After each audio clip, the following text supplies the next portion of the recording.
मैं सोनम बामनिया आपको इस वीडियो में बताऊंगी कि पादपों में जनन की अनेक क्रियाएं होती हैं और जनन के अनेक प्रकार होते हैं जिससे अपनी वंशवृद्धि और अपनी अगली संतति का अस्तित्व बचाए रखते हैं।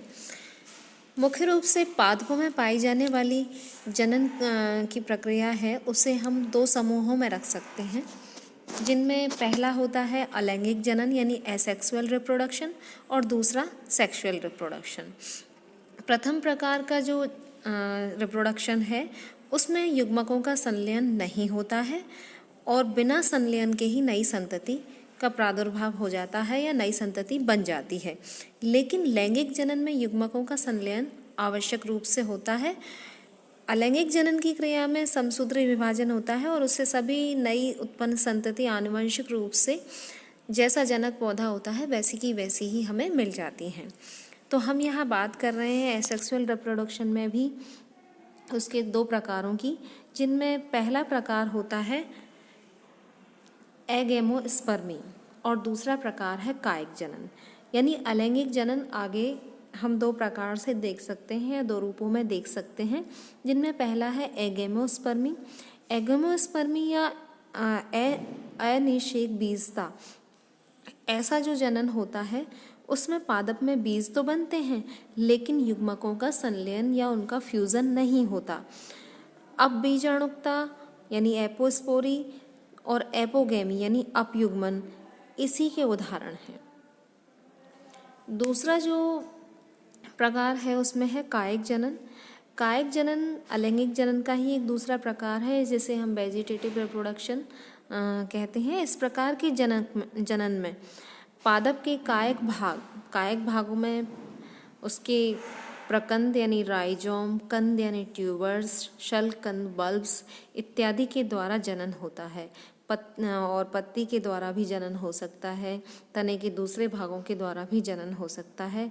तो कुल मिला के इसमें कहीं भी किसी भी प्रकार के कायिक भाग से जनन की क्रिया संपन्न हो सकती है। इसे हम कायिक प्रवर्धन भी कहते हैं। अब हम ये समझें कि कायिक प्रवर्धन असल में होता क्या है। कायिक प्रवर्धन में पादप के किसी भाग का पुनर्भृत या रीजनरेटेड अथवा उत्पन्न नए पादपों के बनने की प्रक्रिया कायिक प्रवर्धन कहलाती है। यानी पौधे का ही कोई भाग फिर से नए पौधे बना लेता है तो इसे हम कायिक प्रवर्धन कहते हैं। इस प्रक्रिया में पादप का कोई भी कायिक भाग मात्र पादप से अलग होकर एक या अनेक पादपों को उत्पन्न करता है और कई पादपों में रूपांतरित जड़ें, तने एवं पत्तियां प्राकृतिक रूप से कायिक प्रवर्धन करते हैं।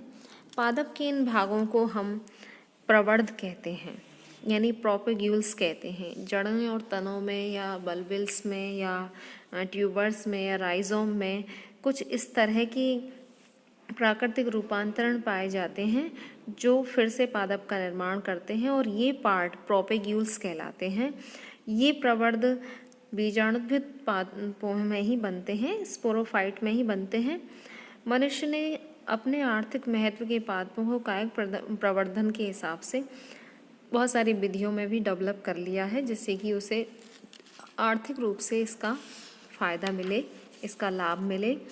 आज मैं जो कायिक प्रवर्धन की विधियां बताऊंगी वो आपकी तने वाले भाग के अलावा जिसमें जड़ द्वारा, पत्तियों द्वारा कायिक प्रवर्धन और जन्नांगों के द्वारा कायिक प्रवर्धन की विधियों के बारे में बताऊंगी। इस स्लाइड में आप देख रहे हैं कि जड़ों द्वारा कायिक प्रवर्धन किस तरह से होता है, वेजिटेटिव प्रोपोगेशन किस तरह से होता है। ये शकरकंदी का पादप है यानी आइपोमिया बटाटास। एस्पेरेगस और डहेलिया में भी इसी तरह की गुच्छ मूल पाई जाती हैं, सोलन रूट या ट्यूबर रूट्स पाई जाती हैं।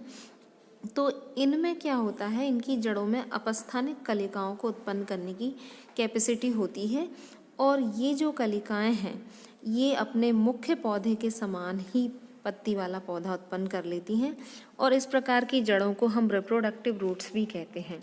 तो शकरकंदी में, एस्पेरेगस में, डहेलिया में इसी तरह की गुच्छ मूल या ट्यूबर रूट्स देखने को मिलती हैं।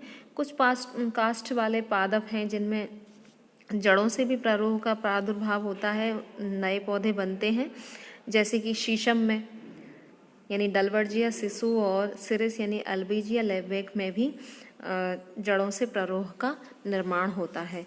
इनके लिए किसी बीज या डाल या किसी दूसरे भाग से पादप का निर्माण नहीं होता, बल्कि जड़ से ही प्ररोह का निर्माण हो जाता है। अब हम अगली जो विधि है कायिक प्रवर्धन की उसे देखते हैं। आपको चित्र में दिखाई दे रहा होगा कि ये ब्रायोफिलम पिन्नेटम यानी पत्थर चट्टा का चित्र है और इस पादप में पत्तियों के किनारों से कायिक प्रवर्ध बन जाते हैं। आप देख सकते हैं कि किनारों पर छोटे छोटे छोटे कायिक प्रवर्ध यानी प्रोपेग्यूल्स लगी हुई हैं और ये अलग होकर के नए पौधे का निर्माण कर लेती हैं। बेगोनिया में भी इसी तरह का देखने को मिलता है कि बेगोनिया में जो पर्णवृंत है तथा शिराओं की सतह है उनसे कलिकाएं निकलती हैं। तो बेगोनिया में भी शिराओं की सतह से निकलने वाली कलिकाएं और पर्णवृंत यानी पेटियोल नए पौधे का निर्माण कर लेते हैं। तो ये तो हो गया आपका पत्तियों के द्वारा कायिक प्रवर्धन। अब हम जननांगों द्वारा कायिक प्रवर्धन को देखते हैं। आपको चित्र में दिखाई दे रहा होगा कि जननांगों द्वारा कायिक प्रवर्धन की जो क्रिया है ये इसके उदाहरण के तौर पर डायस्कोरिया, अगेव, ऑक्जेलिस, इनके जो पत्रकंद जिनको हम कहते हैं, इनकी जो बल्बी फेरस जो स्ट्रक्चर है, इनमें जो बल्ब नुमा जो स्ट्रक्चर है वो उनको पत्रकंद हम हिंदी में कह रहे हैं। बल्बिल्स जो हैं उनको पत्रकंद कह रहे हैं। तो ये पुष्प का ही एक रूपांतरण है। कुछ पादपों के पुष्पक्रम में और पुष्पीय कलिकाओं के स्थान पर बहुकोशिकीय संरचनाएं बन जाती हैं, जैसे कि आप डायोस्कोरिया में देख रहे हैं कि बल्बिल लगा हुआ है।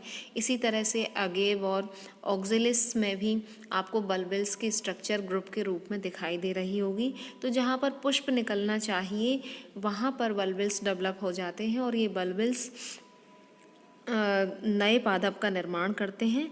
ये जो है मुख्य पादप से छूटकर या टूटकर भूमि में गिर जाते हैं और अनुकूल वातावरण आने पर नए पौधे को बनाते हैं। कुछ पादपों में तो जो बल्बिल्स हैं वो मात्र पादप पर ही अंकुरित हो जाते हैं।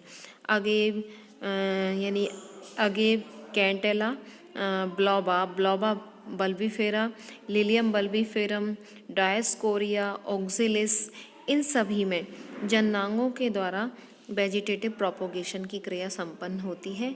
तो इस प्रकार हमने देखा कि जड़ों द्वारा, पत्तियों द्वारा और जननांगों के द्वारा किस प्रकार कायिक प्रवर्धन संपन्न होता है।